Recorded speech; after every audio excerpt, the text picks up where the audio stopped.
Assalamualaikum warahmatullahi wabarakatuh. Saudaraku kaum muslimin dan muslimat, saudara sebangsa setanah air dimanapun Anda ada dan berada. Berjumpa kembali dengan saya Abu Fikri dalam kebaikan dan kebenaran untuk mempermudah langkah-langkah kita menuju jalan selamat, itu Allah dan Rasulnya. Saudaraku, pagi tadi sudah bikin video tentang rukun sembahyang 13 nomor 4, yaitu membaca Fatihah. Hanya saja kajiannya tidak selesai. Hanya setengah saja kita selesaikan. Kalau tidak salah itu durasinya lebih kurang 30 menit. Maka kita stop. Kenapa? Karena ada tugas yang harus diselesaikan pada pagi hari itu. Nah, salah satu diantaranya ya olahraga. Itu jalan kaki gitu. Ya, salah, sudah 62 tahun. Kita harus rawat ini mobil, kendaraan kita ini, alat kita ini. Jangan sampai dia sakit-sakitan. Jaga pikiran, perasaan, kesadaran. Jangan diarahkan kepada yang negatif. Itu akan merampok kebahagiaan saudaraku. Akan merampas surga-surga kita. Jaga makan minum. Jangan sampai makanan dan minuman itu membawa kerusakan pada fisik dan tubuh. Kalau kata dokter, jaga istirahat waktu tidur. Nah, ini terkesan tidak dijaga. Karena malam tadi bangunnya pukul 11. Tidurnya jam 9 memang. Nah, bangunnya pukul 11 malam.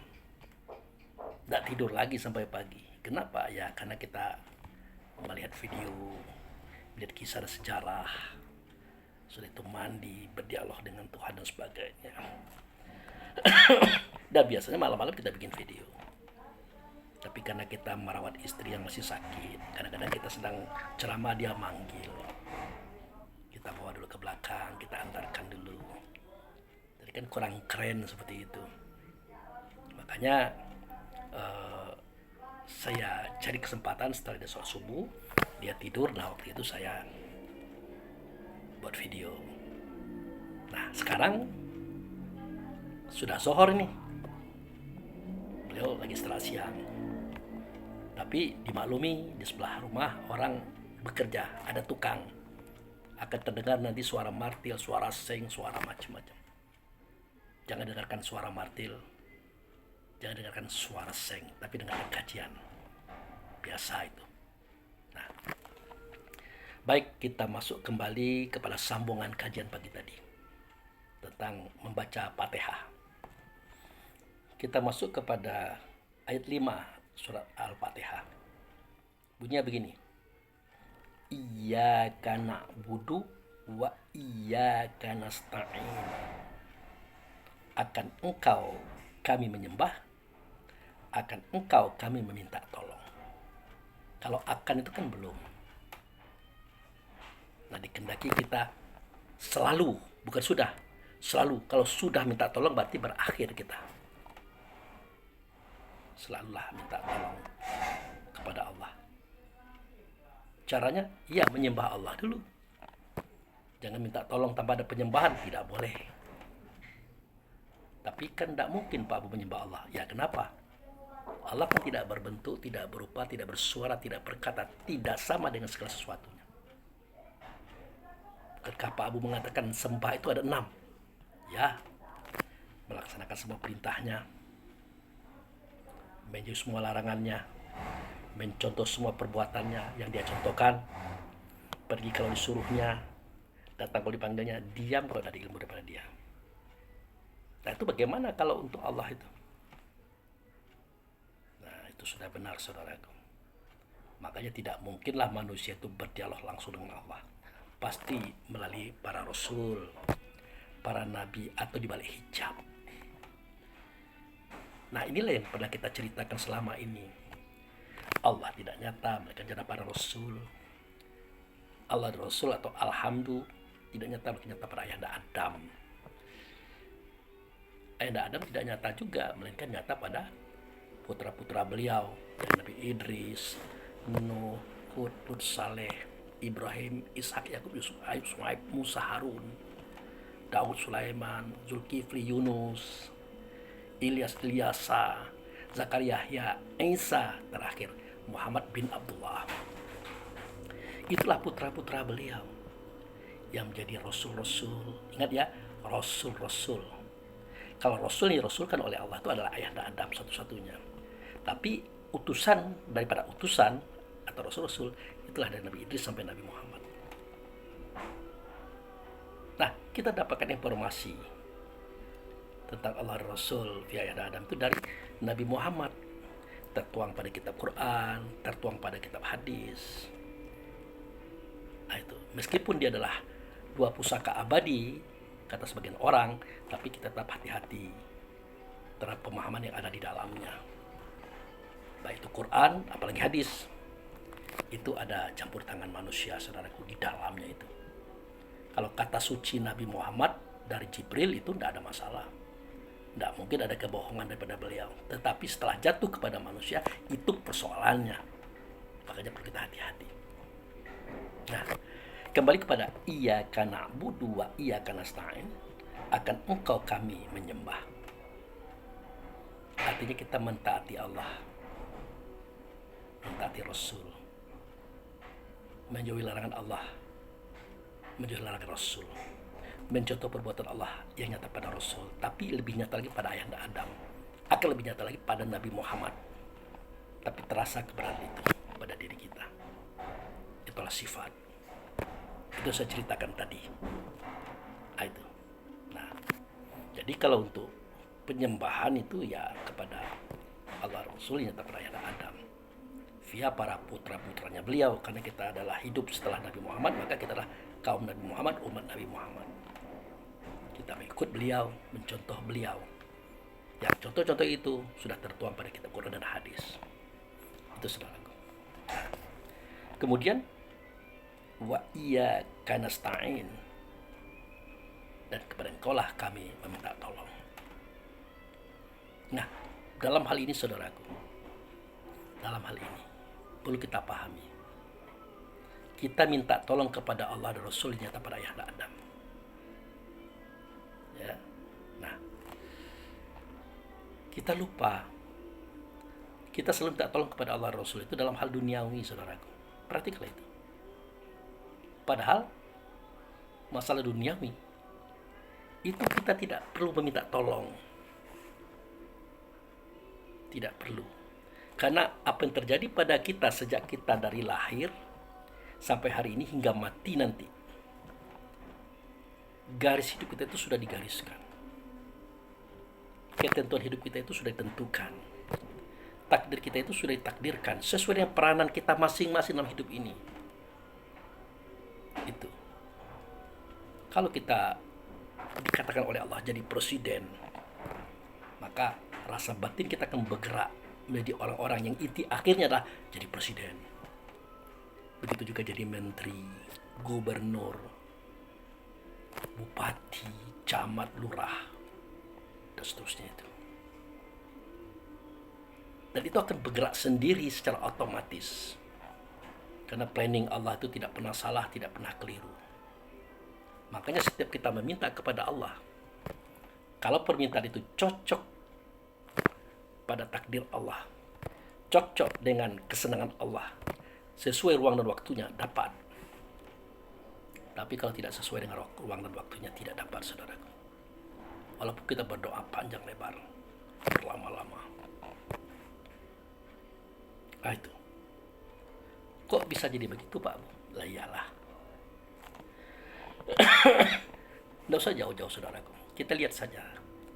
Ada orang yang tidak pernah meminta sesuatu, dia dapat. Ada orang tidak menyangka-nyangka, dia dapat. Ya, tidak usah jauh-jauh. Dahulu, saya pernah berdoa kepada Allah supaya saya dapat umroh. Akhirnya saya tabung uang. Tiba-tiba uang itu harus terpakai. Walaupun terpakainya tidak hanya karena saya sendiri, kadang-kadang karena orang lain juga. Sampai 3 kali akhirnya adalah kapan sampai waktunya saya umroh, maka Allah akan mengumrohkan saya. Akhirnya sampai waktunya, dapatlah saya umroh gratis. Itu umroh yang pertama. Begitu juga setelah saya umroh yang pertama selesai, saya tidak pernah bermimpi umroh yang kedua. Tahu-tahu Allah mengendaki saya umroh yang kedua melalui orang tertentu, ya, program tertentu, pada ruang dan waktu tertentu, sampai waktunya umroh lagi. Itu saudaraku.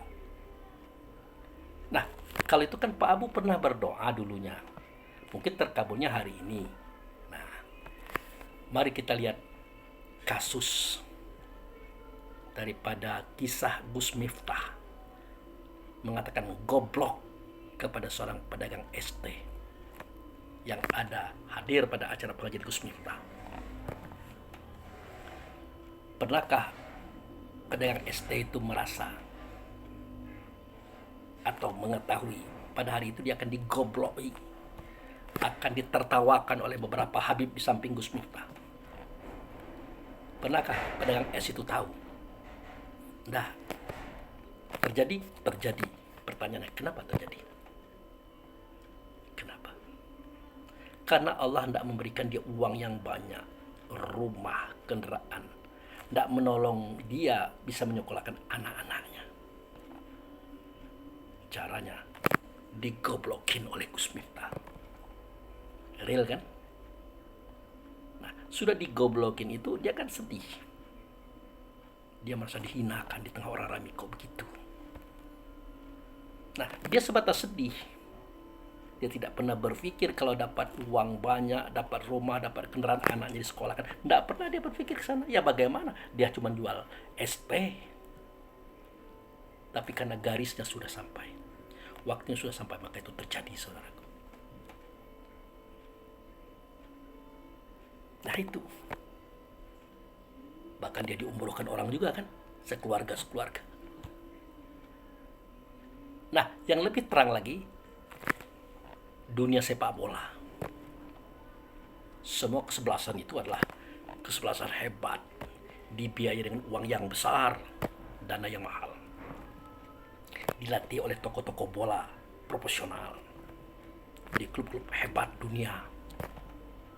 Semua mereka berlatih. Semua mereka dibiayai. Kesehatannya dijaga dan dijamin. Dan semua mereka berdoa. Betul? Iyalah. Tapi yang juara 1 berapa kesebelasan? Juara 2 berapa kesebelasan? Juara ketiga berapa kesebelasan? Tetap 1. Juara 1 kesebelasan, juara 2 1 kesebelasan, juara 3 juga 1 kesebelasan. Kalau kemarin juara 1-nya adalah kesebelasan Spanyol. Apakah Argentina yang kalah itu tidak berdoa? Tidak latihan? Itu tokoh loh. Legendnya bola kaki sedunia. Tapi kalah. Apa yang kurang mereka? Cukup. Tetapi semua itu terjadi adalah karena kehendak Allah, ketentuan Allah pada mereka. Karena itulah sesuatu yang terjadi sebelumnya dijadikan, saudaraku. Maka saya katakan hidup ini adalah sesuatu kejadian yang sudah terjadi sebelum dia terjadi. Tinggal kita menunggu kejadiannya. Makanya kalau kita dapat bagus, kita bersyukur. Dapat buruk, kita bersabar. Kita dapat hitam, kita juga harus sabar. Dapat putih, kita bersyukur. Yang penting kita paham bahwa semua itulah garisan tangan Allah untuk hidup kita. Jangan putus asa. Jangan pernah menyalahkan Allah. Terima saja. Nah, itu saudara. Jadi setiap orang yang berperan dalam suatu kejadian dalam kehidupannya, pasti Allah memberikan akal fikir dan bakat seperti itu. Pasti dia akan bergerak, berjalan, mengalir kepada bakatnya dia. Karena Allah tidak menjadikan dia sebagai orang tertentu sesuai dengan keputusan Allah. Nah, dalam hal seperti ini, apa gunanya kita minta tolong? Yang pasti adalah kita tekuni profesi kita. Berbuatlah yang terbaik, yang terbenar di dalam profesi kita. Berharaplah agar kita mendapatkan laba dan untung di dalamnya sebanyak-banyaknya, sehebat-hebatnya, sekuat-kuatnya. Ya harapan, syukur-syukur kehendak kita dan kehendak Allah sama, maka terkabul dia. Kalau kehendak kita dengan Allah tidak sinkron, otomatis kehendak Allah juga yang berlaku, bukan kehendak kita. Gitu, saudaraku. Nah, jadi meminta tolong di sini dalam hal yang bagaimana, Pak? Dalam masalah roh, dalam masalah keagamaan, dalam masalah kepahaman. Kita datang dari Allah, akan kembali kepada Allah. Itu maknanya apa, pahamnya apa, bagaimana caranya. Itu tidak diberikan instan, saudara. Disitulah letak perjuangan. Disitulah letak permohonan dan minta tolong. Bukan dalam masalah duniawi. Duniawi itu sudah jelas, sudah ditetapkan, sudah berikan ukurannya. Ya, kalau masalah duniawi itu bisa seperti yang kita kendaki, rusak dunia ini, saudaraku. Semua orang bekerja itu akan sukses semua dia. Akan kaya semua dia. Bagaimana kejadian dunia ini? Kalau semua orang kaya, semua orang pintar, semua orang berhasil. Tidak seimbang dia. Makanya banyak orang berjuang, bekerja, tidak sukses, jatuh. Ya. Begitulah gambarannya. Nah, jadi kita minta tolong kepada Allah dalam hal ini adalah di bidang roh, di bidang agama, bidang spiritual. Karena itu Allah lepaskan. Allah lepaskan, saudara. Diserahkan kepada diri kita. Apa ada keterangannya, Pak Abu? Ada. Mari kita lihat. Ini dia. Surah Al-Baqarah ayat 123. Perhatikan baik-baik, perhatikan pelan-pelan. Wattaku yauma la tajzi nafsun an nafsin say'a wala yuqbalu minha adlu wala tanfa'uha syafa'atu wala hum yunsorun. Wala hum yunsorun, dan tidaklah mereka itu ditolong. Diserahkan oleh Allah langsung kepada kita. Terserah kita mau jadi apa kita dalam masalah roh, agama, spiritual ini. Coba terjemahkan Pak Abu secara lengkap. Baik, kita terjemahkan. Nah, terjemahnya begini. Takutlah kamu pada hari ketika tidak seorang pun dapat menggantikan atau membela orang lain sedikit pun. Nah, tebusannya tidak diterima. Syafaatnya tidak berguna baginya. Dan mereka tidak ditolong. Nah, kita diperintah oleh Allah itu takut di situ. Takut di mana kita tidak bisa menolong orang lain tidak bisa menolong kita. Tebusan tidak diterima, syafaat pun tidak diterima. Dan kita benar-benar dilepaskan oleh Allah secara individu, secara pribadi kita, saudaraku. Nah, takutlah kita kepada momen itu. Pertanyaannya, momen itu kapan, Pak Abu? Kata orang itu di akhirat. Bukan. Hari ini, saudaraku. Itulah ketika kita sholat. Katakanlah saya jadi imam dalam sholat. Bisakah saya menolong jamaah saya yang tidak khusyuk, yang pikirnya ngalor ngidul? Bisa enggak? Tidak bisa. Sebaliknya, di belakang ada jamaah yang khusyuk. Kebenaran pikiran saya, ingatan saya sedang ngelantur kemana-mana. Bisa enggak mereka menolong? Tidak bisa. Diterimakah tebusan saat itu? Tidak diterima. Ditolongkah kita? Tidak ditolong. Itu benar-benar Allah serahkan kepada kita, saudaraku. Nah, disinilah kita minta tolong. Disinilah kita minta tolong, saudaraku. Di bidang kerohanian, spiritual, dan agama. Karena di sini jelas-jelas Allah mengatakan, apa kata dia? Wala hum yunsorun, dan mereka tidak ditolong. Nah, seketika Allah mengatakan mereka tidak ditolong, nah disitulah kita minta tolong. Kalau masalah dunia itu sudah selesai. Segala sesuatu yang ada hari ini sudah ada sebelum dia diadakan. Tinggal kita tunggu saja kapan dia ada pada diri kita. Kalau dapat baik kita bersyukur, dapat buruk kita bersabar. Ingat, jangan jadi bajingan, jangan jadi pendosa, jangan jadi orang munafik dan ingkar. Hati-hati aja di situ. Itu pun juga sudah hati-hati, jatuh juga kita banyak. Kenapa? Karena peranannya di situ seperti itu, saudara. Nah, tapi kalau masalah kerohanian, masalah spiritual dan agama, itu Allah serahkan kepada kita. Makanya dikatakan walahum yunsorun. Nah, takutlah kita kepada hari itu. Nah, karena kita takutlah, makanya kita minta tolong kepada Allah dan Rasul. Supaya kita ditolong. Bagaimana Allah Rasul menolong? Bagaimana? Ya, disuruhnya kita memperhatikan orang lain. Diperhatikan paham orang lain. Gaji orang lain, kita pikirkan, kita renungkan. Tapi selanjutnya silakan kamu sendiri. Nah, makanya di surat Al-Baqarah ayat 45-46 kan ada kalimat yang berbunyi. Nah, ini salah satu bentuk pertolongan Allah ya. Walaupun Allah mengatakan walahum yunsorun dan mereka tidak kami tolong, tapi Allah tetap memberikan jalan kepada kita. Apa bunyinya? Nah, wasta'inu bis-sabri was-shalah. Innahal kabirah ilal khosa'in. Meminta tolonglah kamu dengan Allah. Ialah sabar. Caranya khusyuk.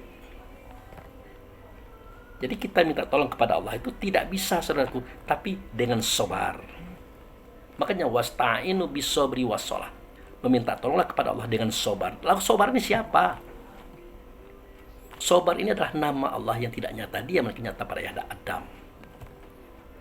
Nah, kalau kepada bapak kita, ayahanda Adam, kepada bunda kita, ibunda Hawa, wajar kita minta tolong. Kalau kepada Allah enggak, di bidang ini tidak. Tapi kepada ayahanda Adam, ya, kepada bunda Hawa, wajar. Loh, kok ada bunda Hawa, Pak Abu Fikri? Lah, kita kan sering berurusan dengan perempuan, dengan istri, dengan anak, dengan tetangga yang perempuan-perempuan itu. Kadang-kadang dia menyebalkan, menyiksa, menderita kita gara-gara dia itu. Nah, kita minta tolong kepada bunda Hawa atas izin ayahanda Adam. Karena kalau masalah perempuan, dia lebih tahu bunda Hawa itu. Karena dia adalah ibu. Nah, kalau ayahanda Adam itu ayah. Makanya kalau beliau mengatakan ana abaul arwah wa Adam abul bashar, itu jelas. Aku adalah bapak roh. Kata apa? Kata dia dalam dada Adam. Sedangkan Adam itu adalah bapak tubuh. Dia adalah bapak abaul arwah. Kalau Umi, mak, ibu siapa? Adam juga. Umi, ibu, mak, ya bunda Hawa, saudaraku. Dia adalah bagian daripada Adam. Itu dikatakan dia adalah bagian daripada Adam. Mengurus masalah keperempuanan. Harus jelas arah urusan kita ini. Sama dengan kita minta hujan. Karena kemarau panjang, kita laksanakan sholat istiqo. Sholat minta hujan. Kita kan minta kepada Allah. Tapi Allah sendiri mengatakan itu adalah kerja orang tidak punya akal itu. Minta kepada Allah itu. Jangan kepada Allah, kepada Alhamdulillahi. Dia kan sudah jelaskan pada surah Al-Ankabut ayat 63. Wala in sa'altahum man anzala minas sama'i ma'a fa'ahya'ul ardi min ba'di mautiha sayaquluna Allah. Kalau kamu tanyakan kepada mereka, siapakah menurunkan air dari langit menimpa bumi yang sudah mati menjadi hidup dan menumbuhkan? Ya pasti mereka mengatakan Allah. Kul, katakan hai Muhammad, sampaikan hai Muhammad, ajarkan hai Muhammad. Kata siapa? Kata Jibril. Qulil hamdulillahi bal aksarum la yaqilun. Katakan hai Muhammad, bukan Allah yang menurunkan air dari langit yang menghidupkan bumi telah mati, tapi alhamdulillah. Artinya Allah sudah bersama hamdu. Hamdu itu bagian pada Allah, itu sifatnya.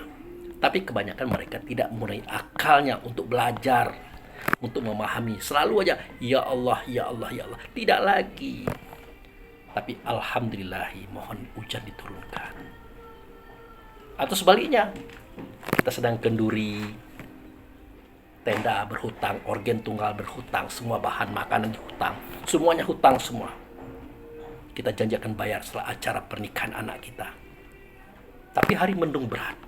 Sebentar lagi bakal hujan. Nah, untuk menggeser hujan ini jangan sampai ada di area kita. dibawa ke laut sana atau ke daerah lain, itu bukan kepada Allah, saudara. Kalau kepada Allah, apa kata Allah? Tidak punya akal. Nampaknya tidak belajar kamu ini. Nampak betul kamu tidak menggunakan akalnya kamu. Lalu minta kepada siapa Pak Bu? Ya kepada Alhamdulillah. Bal aksarum la yaqilun. Kepada Alhamdulillah. Tapi kebanyakan mereka tidak punya akal untuk berpikir ke sana. Masih juga diminta kepada Allah, Allah, Allah. Padahal bukan Allah lagi, tapi Alhamdulillah. Itu saudaraku. Jadi ada arahnya, ada ruangnya, ada tempat-tempatnya, dan ada pelaku-pelaku dan pemeran-pemerannya. Tidak semua Allah, memang Allah menguasai segala sesuatu, tapi tidak begitu juga aturannya. Nah, begitu juga dengan ayahanda Adam sebagai ayah kita, Bunda Hawa sebagai bagian pada ayahanda Adam untuk mengurus apa? Masalah keperempuanan. Nah, itu. Ini yang kita lupa, saudaraku. Kita punya anak perempuan bandel, menentang, melawan, tidak mau diarahkan. Ya minta tolong kepada Allah Rasul via ayahanda Adam, tapi tetap melalui Bunda Hawa. Karena dia adalah ummi. Kan begitu. Ya, kadang-kadang kita lupa ini. Ayah kita siapa, ummi kita siapa. Kita pernah dengar Nabil Ummi. Nabi yang ummi. Ummi itu kita artikan buta huruf. Padahal zaman Nabi Muhammad tidak ada yang buta huruf. Sahabat Nabi itu bisa baca, bisa tulis. Semua catatan wahyu dibaca, ditulis. Lah kalau sahabat aja bisa seperti itu, masa Nabi Muhammad tidak bisa? Tapi itu kerja dia. Dia membaca rasa batin hamba, kaum dan umat. Dan tidak perlu dia tulis, karena menuliskan itu sama dengan menyatakan. Untuk apa dia menceritakan itu kepada orang? Cukup dia saja yang tahu. Itu sebenarnya, saudaraku. Nah, jadi meminta tolonglah kamu kepada Allah, tapi dengan sobar. Sobar itu adalah nama Allah, tidak nyata ya, melainkan nyata Pak Adam. Jangan kepada Allah, kepada ayahanda Adam. Atau pada Bunda Hawa kalau itu bidang perempuan. Di mana? Di dalam sholat. Nah, ini sangat berat. Wa inala kabirah ilal khosyin. Dan ini sangat berat kata Allah, kecuali orang yang khusyuk. Ya, siapa yang khusyuk?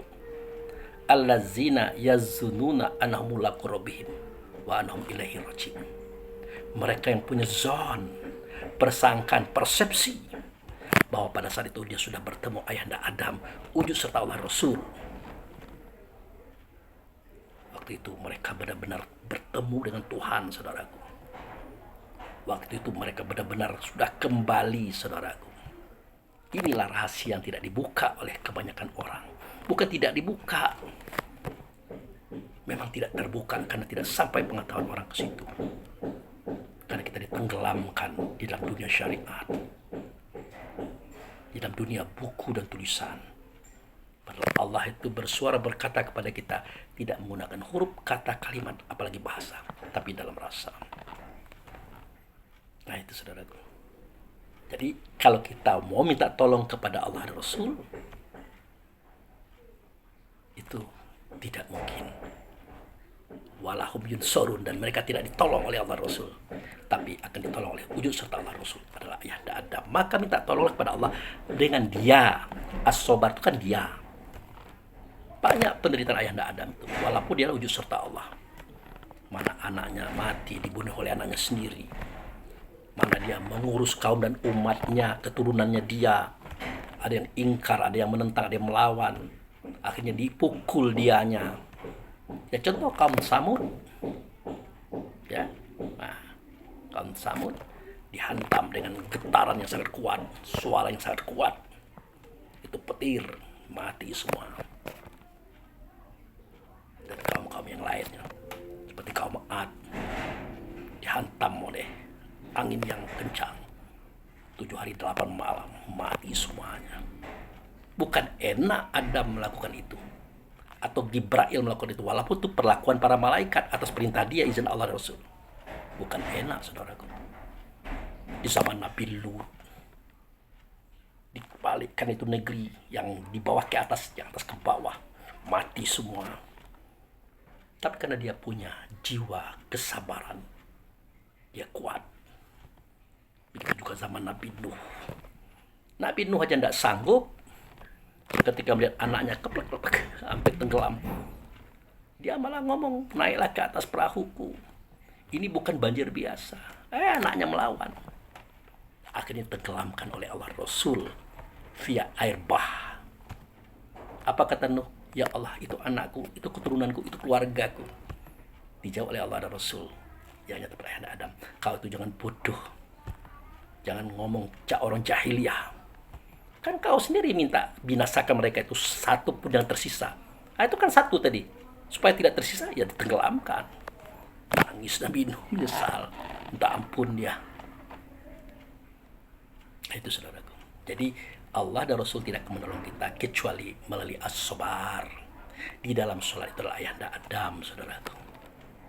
Itu tidak mungkin bisa dilakukan kecuali orang yang khusyuk. Siapa yang khusyuk? Yang punya zon, persangkaan, persepsi. Dan ini tidak bisa dapat begitu saja, saudaraku.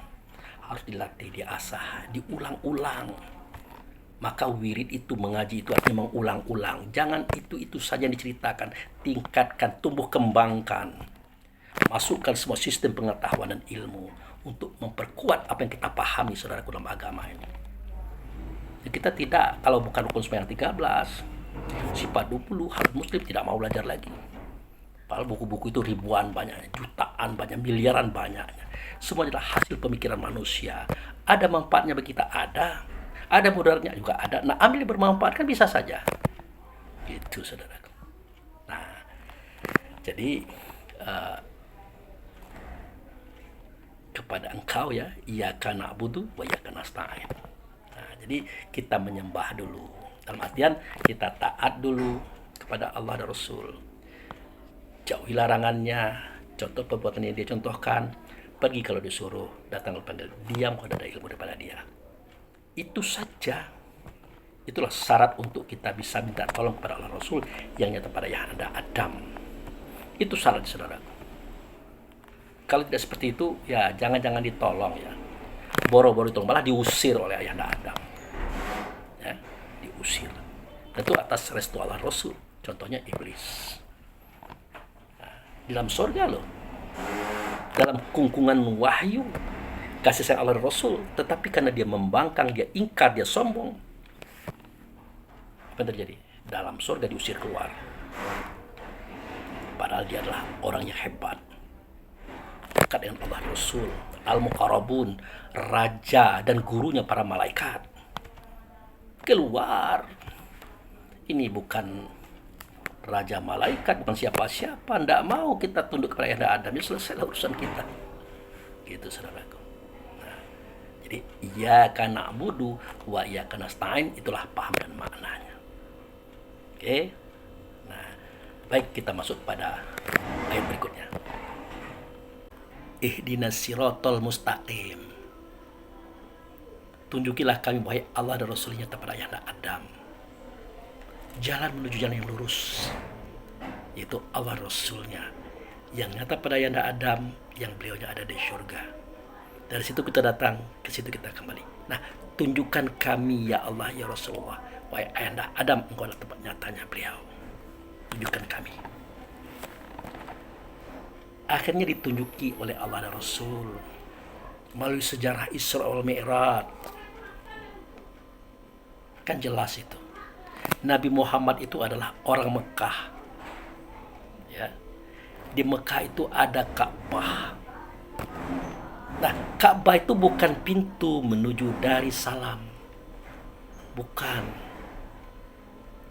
Tetapi Masjidil Aqsa adanya di Palestina atau di Yerusalem. Makanya Nabi Muhammad dibawa oleh ayahanda Adam pada waktu itu, Jibril namanya, dari Mekah itu ke Palestina. Dari tempat sujud yang diharamkan kita sujud di situ, namanya Masjidil Haram, ke Masjidil Aqsa. Nah, kalau Masjidil Aqsa itu tempat sujud yang jauh itu diberkati di sekitarnya. Kalau Masjidil Haram tidak. Makanya Subhanallazi asra bi'abdihi laila minal masjidil haram ila masjidil aqsa allazi barakna haulahu linuri min ayatina innahu wasamiul basyir. Sucilah dia yang memperjalankan hambanya Muhammad ini. Siapa dia? Allah Rasul. Nyata pada siapa? Ayahanda Adam. Apa peranannya? Jibril. Suci dia, memperlihatkan hambanya atau turunannya atau putranya dari tempat sujud yang diharamkan. Kita sujud saat itu di situ ya, saat itu. Kalau sekarang udah boleh. Mulai pada tahun 8 Hijriah Nabi Muhammad sudah mengizinkan. Tapi hadapan batin kita, etikot kita tetap ke tempat beliau diajak oleh Jibril ke surga, saudaraku. Itulah Al-Aqsa. Itulah tempat sujud yang jauh, yang diberkati di sekitarnya oleh Allah Rasul. Kalau Masjidil Haram tidak diberkati. Tidak ada kalimatnya itu diberkati. Tidak ada. Nah, itulah sejarah. Nabi Muhammad dibawa oleh Jibril ke Masjidil Aqsa, ke Palestina. Pertanyaan, kenapa Jibril membawa ke situ, tidak ke Ka'bah?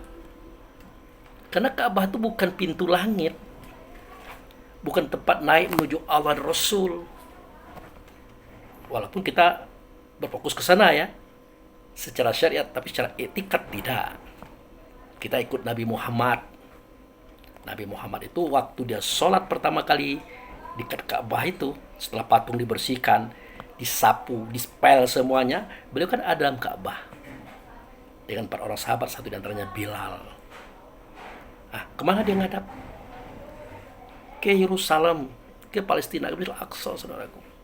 Nah, besoknya dia keluar jadi imam di luar Ka'bah maksud saya. Tetap seperti itu. Kalau sahabat melingkari. Jadi tujuan boleh Ka'bah, tapi itikad batin tetap ke Darussalam. Kenapa? Karena begitu yang diajak oleh Allah Rasul via Jibril.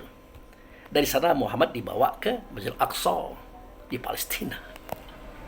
Nah, keterangannya adalah ini. Surat Yunus ayat 10. Wallahu yada'u ila Darussalam. Allah itu menyeru kamu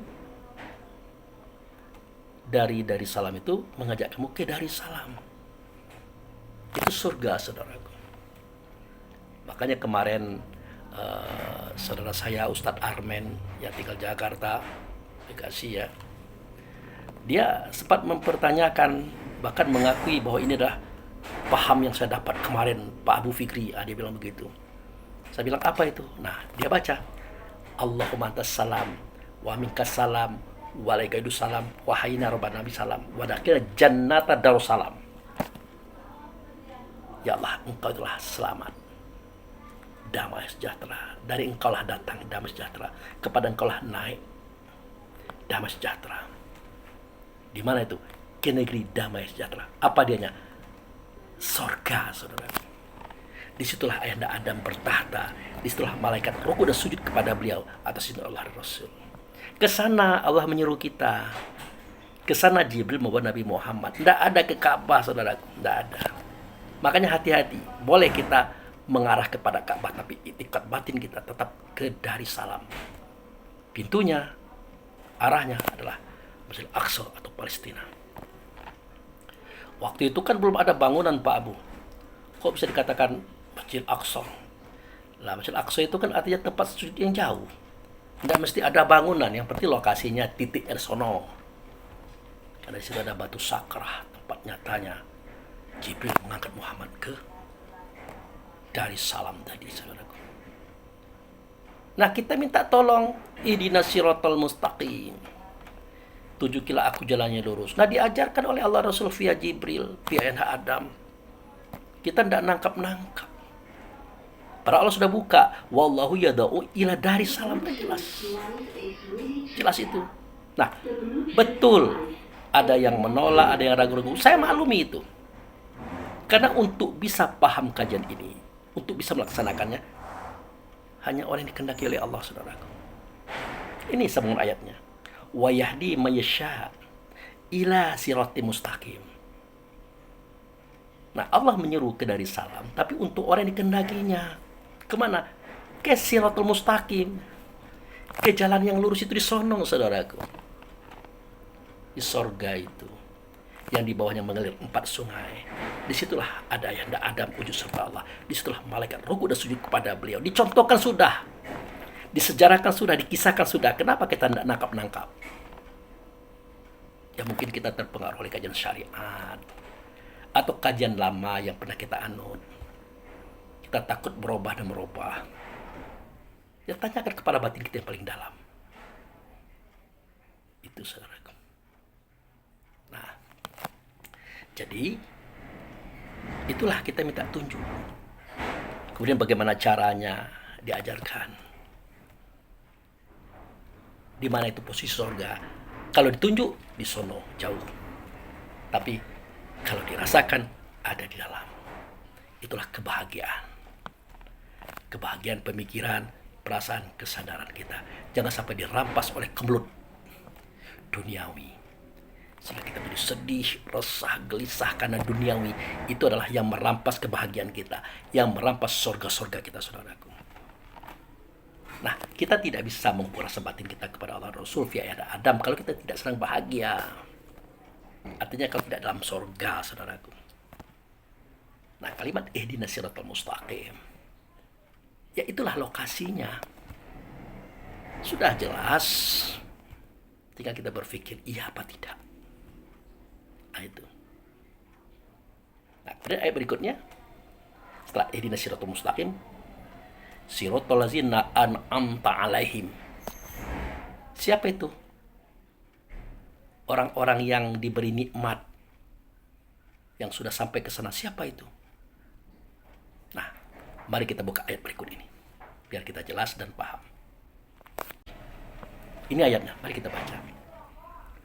Wa may yuti'illaha wa rasulah fa ulaika ma'al ladzina an'amallahu alaihim min nabiyyina wa shadiqina wa syuhada'i wa sholihina wa hasuna ulaika rafiqa. Artinya, barang siapa yang mentaati Allah yang nyata pada Rasul, barang siapa yang mentaati Rasul yang nyata pada Adam, informasinya ada pada Nabi Muhammad. Nah, faulaika ma'allazina an'amallahu alaihim.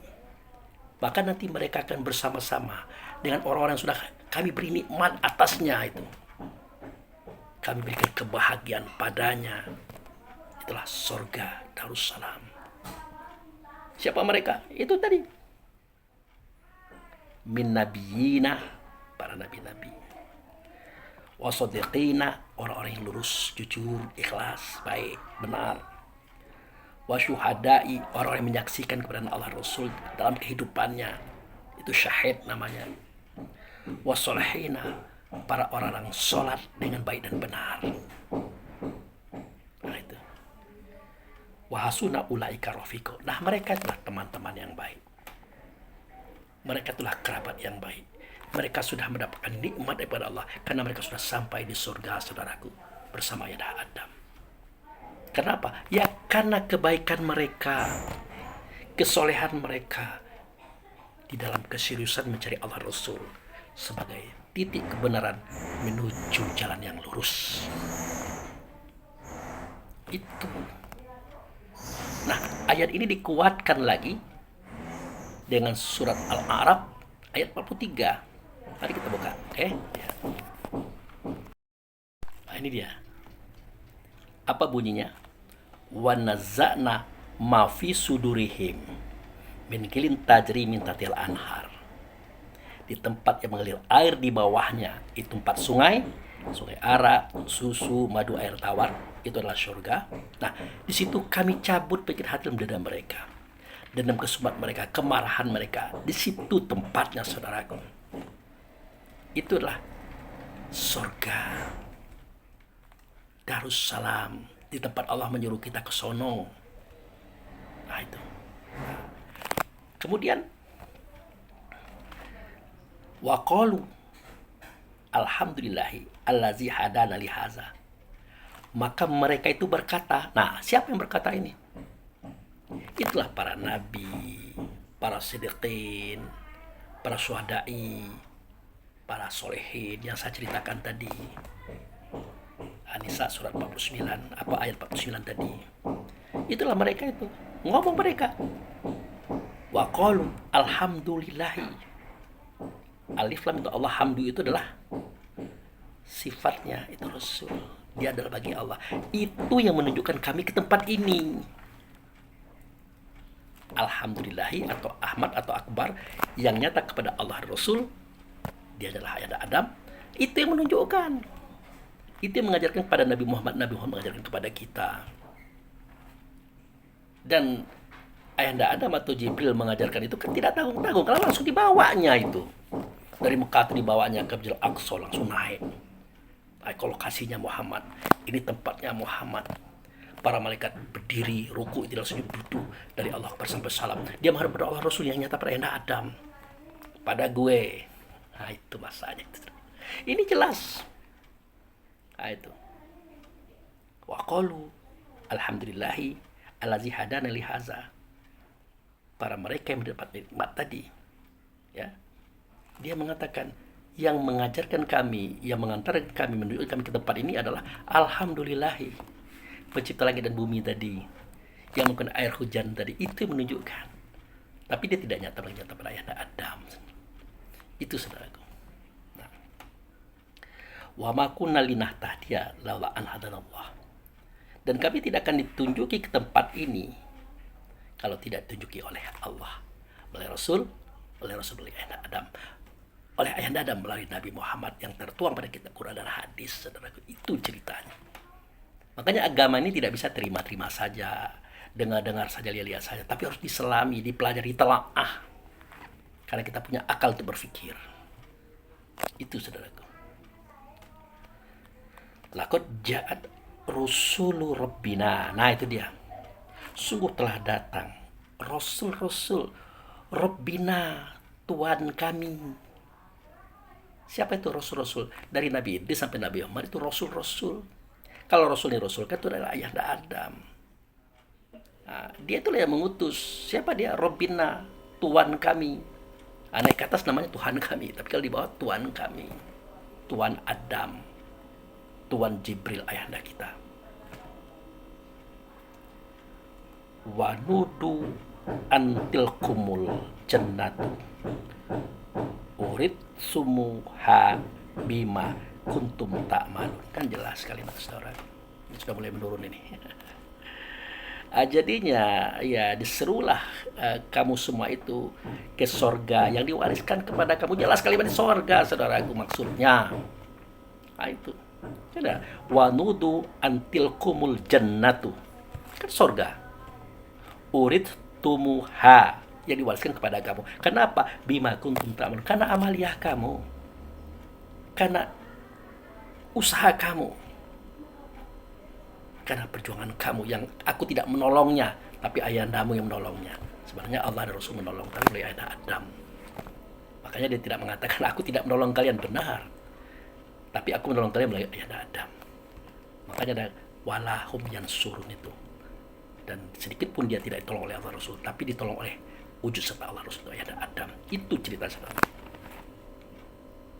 Jelas. Ya. Jadi dikatakan waqalu, nah mereka itu berkata, ya, orang yang diberi nikmat tadi berkata, alhamdulillahi allazi hadana li hadza. Alhamdulillah itulah yang menunjukkan kami ke tempat ini. Alhamdulillah itu alif lam itu Allah, hamdu itu dia Rasul yang nyata pada Adam. Dia menunjukkan oleh Nabi Muhammad dan tertuang pada kitab Quran dan hadis. Wa ma kunna linahtadiya laula an hadanallah. Tidak ada yang menunjukkan kami ke sini kecuali dia tadi. Alhamdulillah tadi yang nyata pada Adam. Tentu melalui putra-putra beliau, para rasul-rasul, nabi-nabi, wali-wali, dan raja-raja. Nah itu.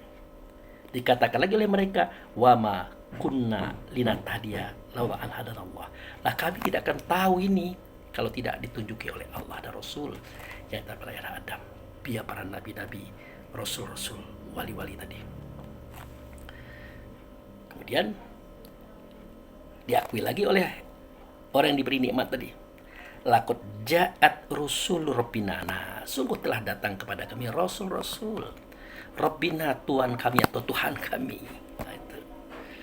Nah, bil haqqi, dengan kebenaran yang sungguh-sungguh benar. Tidak ada ragu-ragu di situ. Wa nudu antil kumul jannatu. Uridtum habima kuntum ta'malun. Nah itulah sorga yang diwariskan kepada kamu karena amaliah kamu, karena perbuatan kamu, karena perjuangan kamu, karena daya pikir kamu dan akal kamu untuk datang ke sana, saudaraku. Nah, kira-kira begitu. Jadi ihdinas siratal mustaqim, inilah kisahnya itu. Nah, ini harus kita kuasai karena kita pembaca Al-Fatihah loh. Harus paham itu. Nah, kemudian siratal ladzina an'amta alaihim, ya itu tadi ini ceritanya. Jalan orang yang diberi nikmat. Nah, kemudian Qoril maghdub bi alaihim, dan bukan jalan mereka yang dimurkai. Jalan mereka yang dimurkai itu siapa? Yaitu yang ada dari kita itu. Anasir angin namanya Rorehan, anasir air namanya Rohramani, anasir tanah nama Roh Jasmani, anasir api namanya Roh Idafi. Adab diri kita, dia itu dimurkai oleh Allah kalau dia tidak mau diatur oleh roh. Tapi bagaimana dia mau ikut roh? Roh juga tidak berpendidikan, tidak berpengetahuan, tidak pernah mengaji. Selesai urusannya itu. Maka malah dia dalam bentuk wujud manusia, dimurkai oleh Allah dia. Siapa contohnya? Antek-antek iblis,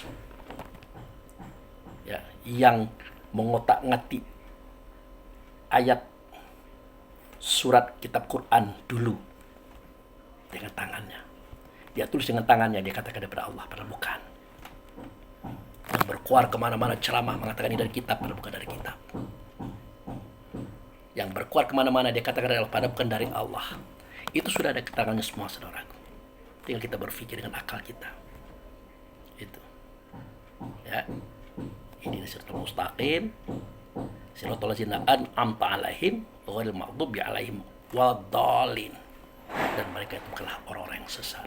Ya, kembali pada cerita kita tadi. Orang yang sesat itu adalah orang yang mengikuti hawa nafsu dunia setan. Karena sesat itulah hawa nafsu dunia setan, saudara. Ada pada diri kita masing-masing. Maka itu sajalah cerita ini. Sebagai orang yang melaksanakan kajian Qusmiyah 13, yang membaca surat Fatihah, dia harus paham cerita ini.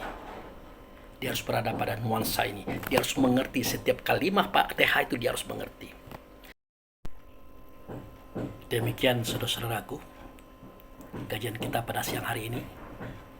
Suhu sangat atau cukup panas atau hangat, dan juga energi kita sudah mulai menurun. Yang penting ini bermanfaat bagi kita semuanya. Baik, demikian, semoga bermanfaat. Wabillahi taufiq wal hidayah. Assalamualaikum warahmatullahi wabarakatuh.